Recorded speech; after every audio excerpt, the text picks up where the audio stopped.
안녕하십니까? 9월 2일 목요일입니다. 다 같이 사도신경으로 우리의 신앙을 고백합니다. 나는 전능하신 아버지 하나님, 천지의 창조주를 믿습니다. 나는 그의 유일하신 아들, 우리 주 예수 그리스도를 믿습니다. 그는 성령으로 잉태되어 동정녀 마리아에게서 나시고 본디오 빌라도에게 고난을 받아 십자가에 못 박혀 죽으시고 장사된 지 사흘 만에 죽은 자 가운데서 다시 살아나셨으며 하늘에 오르시어 전능하신 아버지 하나님 우편에 앉아 계시다가 거기로부터 살아있는 자와 죽은 자를 심판하러 오십니다. 나는 성령을 믿으며 거룩한 공교회와 성도의 교제와 죄를 용서받는 것과 몸의 부활과 영생을 믿습니다. 아멘. 오늘 우리가 함께 볼 말씀은 사도행전 23장 31절에서 24장 9절까지입니다.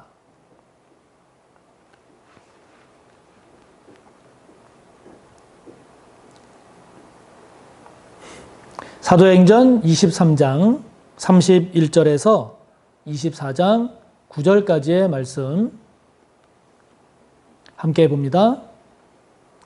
보병이 명을 받은 대로 밤에 바울을 데리고 안디바드리에 이르러 이튿날 기병으로 바울을 호송하게 하고 영내로 돌아가니라. 그들이 가이사랴에 들어가서 편지를 총독에게 드리고 바울을 그 앞에 세우니 총독이 읽고 바울더러 어느 영지 사람이냐 물어 길리기아 사람인 줄 알고 이르되 너를 고발하는 사람들이 오거든 내 말을 들으리라 하고 헤롯 궁에 그를 지키라 명하니라. 닷새 후에 대제사장 아나니아가 어떤 장로들과 한 변호사 더둘로와 함께 내려와서 총독 앞에서 바울을 고발하니라. 바울을 부르매 더둘로가 고발하여 이르되 벨릭스 각하여 우리가 당신을 힘입어 태평을 누리고 또 이 민족이 당신의 선견으로 말미암아 여러 가지로 개선된 것을 우리가 어느 모양으로나 어느 곳에서나 크게 감사하나이다. 당신을 더 괴롭게 아니하려 하여 우리가 대강 여짜옵나니 관용하여 들으시기를 원하나이다. 우리가 보니 이 사람은 전염병 같은 자라.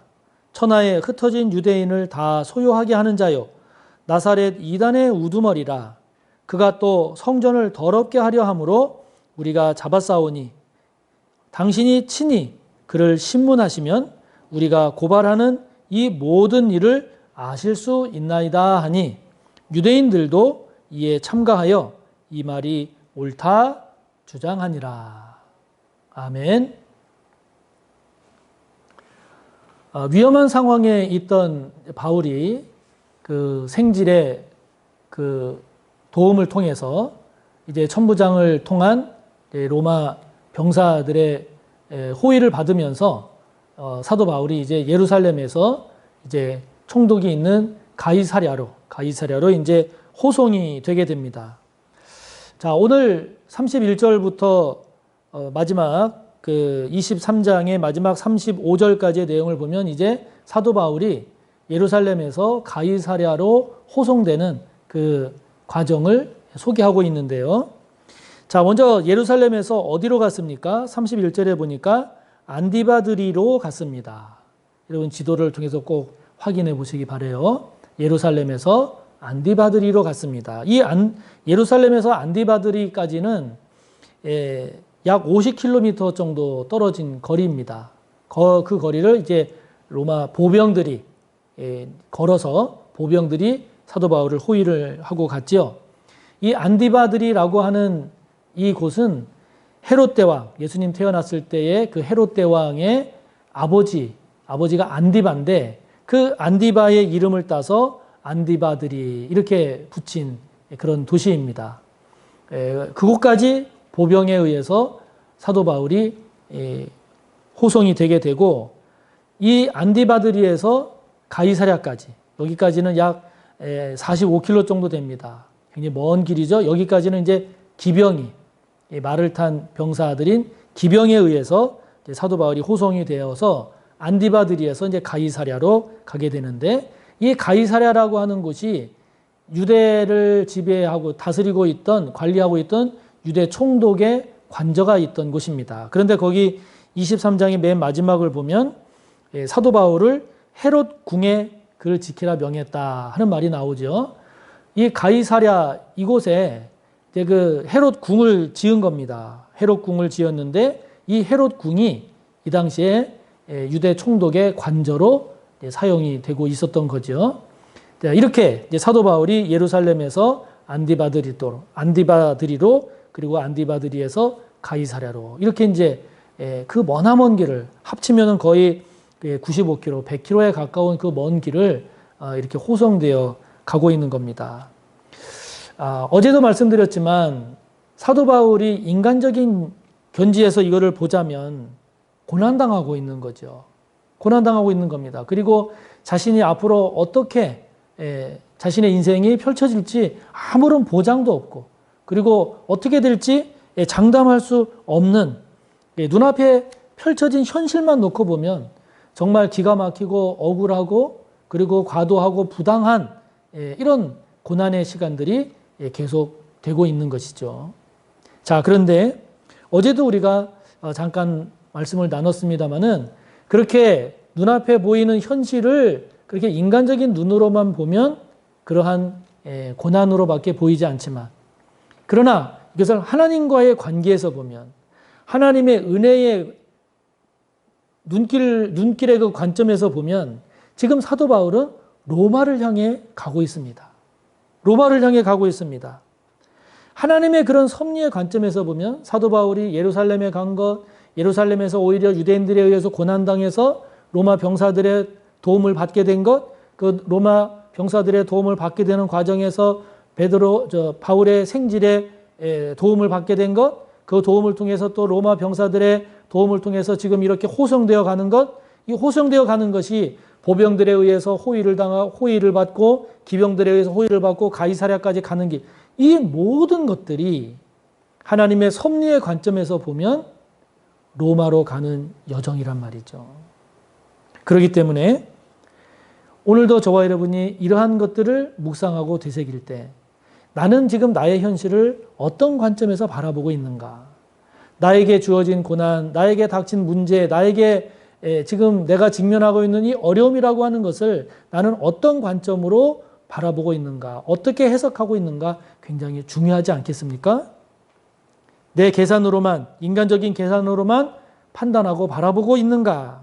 아니면 하나님의 은혜의 손길, 섭리의 관점으로 바라보고 있는가? 저와 여러분 모두를 축복하기는 우리가 만나는 문제들, 직면하는 그러한 사건, 사고들, 우리가 넘어서야 하는 모든 어려움들, 우리의 인간적인 그러한 현실의 눈으로만 그치는 것이 아니라 이렇게 하나님의 섭리의 관점, 은혜의 관점으로도 보는 그 눈이 더 깊어지는 저와 여러분이 꼭 되시기를 바랍니다.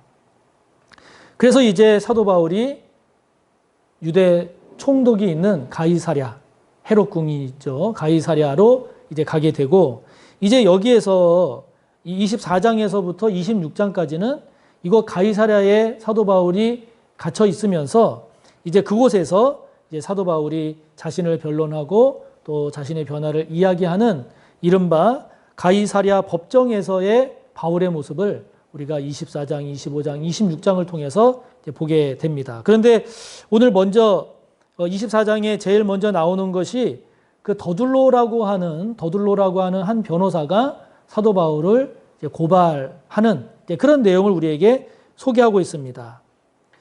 그런데 이 더둘로라고 하는 변호사가 고발하는 내용을 보면 3절에 나오죠. 3절에 보면 그 총독인 벨릭스를 향해서 그렇게 아첨하는 말을 하고 하는 것을 우리가 지금 보게 됩니다. 벨릭스 각하여 우리가 당신을 힘입어 태평을 누리고, 이런 얘기를 하죠. 그런데 요세푸스라고 하는 그 유대인 역사가가 기록한 내용을 보면 이 당시 이 벨릭스에 대한 불평과 불만으로 인해서 유대인들에 의한 잦은 반란이 일어났던 것으로 기록이 되고 있습니다.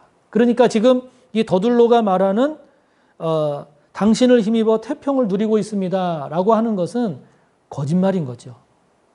거짓말인 겁니다. 왜 이런 거짓말을 하겠습니까? 바울을 해하려고 하는 그런 아주 잘못된 죄된 목적을 이루기 위해서 벨릭스에게 호의를 베푸는 거죠. 벨릭스에게 아부하는 거죠. 아첨하는 겁니다. 이게 얼마나 잘못된 것입니까? 이게 얼마나 잘못된 것입니까? 악하고 부당한 목적을 달성하기 위해서 거짓을 서슴지 않는 이러한 더둘로의 모습을 우리가 지금 보고 있는 것이죠. 우리가 이것을 조심해야 되지 않겠습니까?